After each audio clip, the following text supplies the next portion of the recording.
Tesla may possibly be a target by a takeover by Warren Buffett. Berkshire Hathaway CEO Warren Buffett has used the bear market as an opportunity in the past to buy high quality businesses at a discount. Tesla is right now a high quality business at a discount. Do you agree with that? In my opinion, yes. There are a number of factors that could reasonably draw the Buffett's attention to Tesla in the upcoming year in 2023. However, there are also key reasons Buffett would avoid Tesla, and it starts at the top. Let me know what do you think about that. So Sean Williams has an interesting coverage on the subject at the Motley Fool, asking, would Warren Buffett buy shares of Tesla in 2023? Indeed. What do you think? Do you think Tesla could be a target? Buffett understands that big declines in the broader market are a red carpet opportunity to buy high quality businesses at a discount. Buffett and his team have put tens of billions of dollars to work this year buying 19 separate stocks. The $64,000 question is, what stock might be next on Warren Buffett's buy list? I'm not a Tesla shareholder, I'm not in the stock market. With shares of electric vehicle manufacturer Tesla roughly 70% below its all-time high set late last year, could it be the next Buffett buy? Makes sense to you? Before answering that question, let's look at the 4 factors that could put Tesla on the Oracle of Omaha's radar.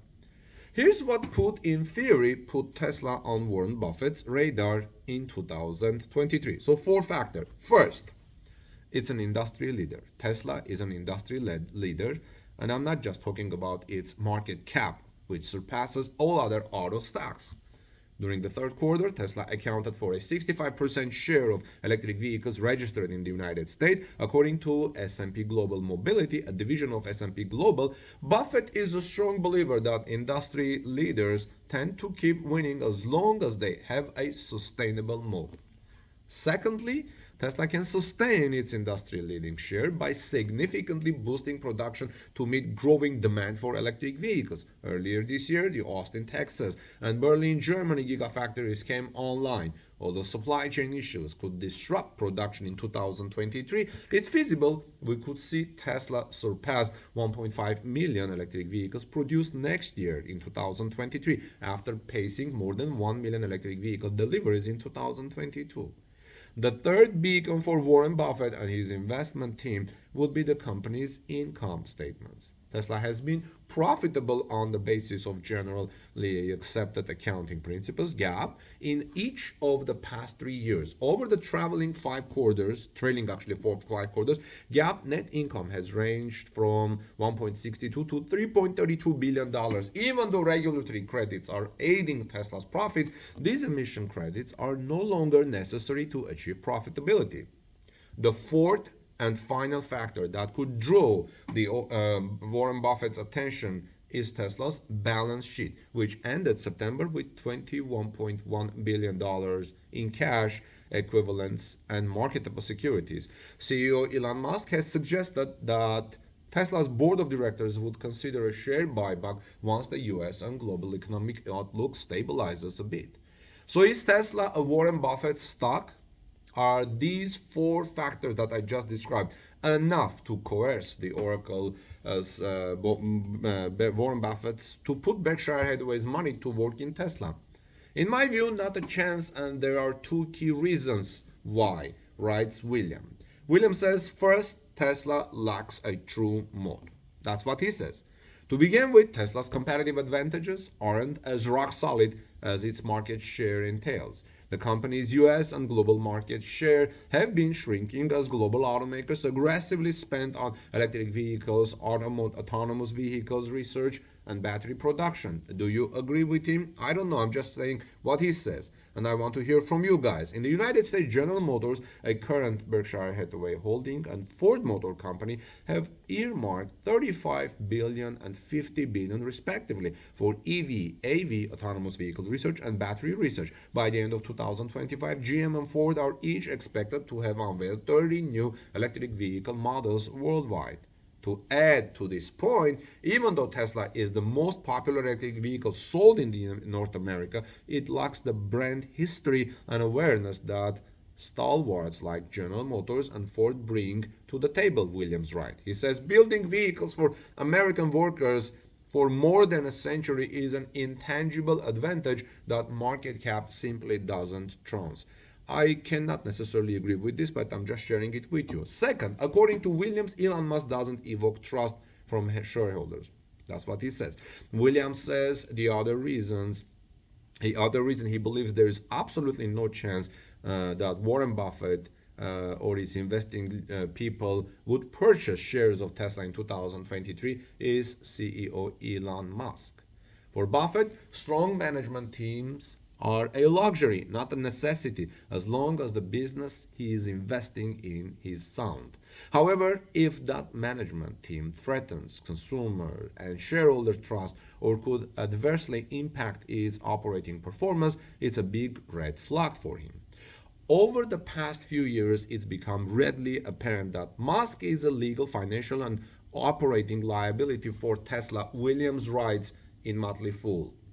Yes, he is an innovator, for he has helped build Tesla from an upstart into the world's most valuable auto company. But he has also drawn the ire of US regulators on more than one occasion and has made a habit of overpromising and under-delivering when it comes to new innovations and products. As an example, Elon Musk has been proclaiming that Level 5 full self-driving vehicles are a year away for the past 8 years and counting. He also expected 1 million robotaxis to be on the road a couple of years ago. The current robotaxi count is 0. There's also the Tesla Semi and Cybertruck, which were delayed for years. Thankfully, they're already apparently coming. Semi is being delivered. Cybertruck is hopefully will start production next year. The point is, Musk is too much of a wild card to be trusted in a leadership role. For that reason, Warren Buffett and his investment probably wouldn't touch Tesla stock, Williams writes in the Motley Fool. He says, furthermore, Tesla's competitive edges are already being toppled by newer entrants in the EV space. For instance, China-based NIO brought 2 sedans to market this year that offer 621 miles of range with a top-tier battery pack upgrade that literally and metaphorically runs circles around the range offered by Tesla's flagship Model 3 sedan. He says, without a clear-cut moat, Tesla wouldn't make the grade with Warren Buffett and his investment team. So what do you think about this? Do you think Warren Buffett will buy Tesla? I don't know, but I want to finish with a lighter note. You know, there is a strange development between Tesla Giga Berlin and the German capital's 2 airports. Tesla parked 2,000 new Model Y in front of the Berlin Terminal 5 shortly before the Christmas holiday, and there are 1,000 more at the new airport, BER. This has nothing to do with marketing and has everything to do with Giga Berlin's capacity. And in this report, I want to finish telling you about that. So why did Tesla do this and park 3,000 Model Y electric cars at the parking lot of Berlin's airport? At first, I thought perhaps this was a marketing technique. I thought maybe the Tesla's hope was that air travelers, thousands of them, seeing thousands of Model Y cars would catch the eye and the interest of thousands of travelers, and Tesla could further grow its car sales in Germany and Europe, because Germany is the capital of Berlin. I mean, Berlin is the capital of Germany. But it appears that this was not a marketing technique, although it may be the secondary result of it. It looks pretty spectacular. And thousands of vehicles in a parking lot at the airport as people come and go. The reason is that Giga Berlin is ramping up production rapidly. 8,000 employees are already building 3,000 cars a week. The delivery warehouse next to the factory is too small for that. A 100-hectare expansion area has been applied for, but the development plan is still missing. The solution to the space problem? The Berlin airport. The old Terminal 5 has been permanently shut down, its well-lit car park gaping empty. Tesla's logistics service provider 4S has rented the space, said airport spokesman Hannes Hahnemann to BZ Berlin, for the time being until mid-January. Extension is possible, he said. So, but there are sufficient parking spaces which are still available for Berlin passengers and employees at the Terminal 1 and Terminal 2, if you're traveling to Berlin. Because unlike Tesla, Berlin's airport is kind of slow to get going. If you are from the area, you would like to make a video of that and send it to me, I would greatly appreciate it, and I will share it here with our Torque News YouTube channel followers. God bless you, everyone. Let me know your thoughts. If you found this report informative, helpful, useful to make your decisions, please give us thumbs up. I would greatly appreciate it. Tweet it out, share in social media, and let me know your thoughts in the comments section, as I asked you a lot of questions in this report. And I'll see you soon in our next report. God bless you and peace be with all of you.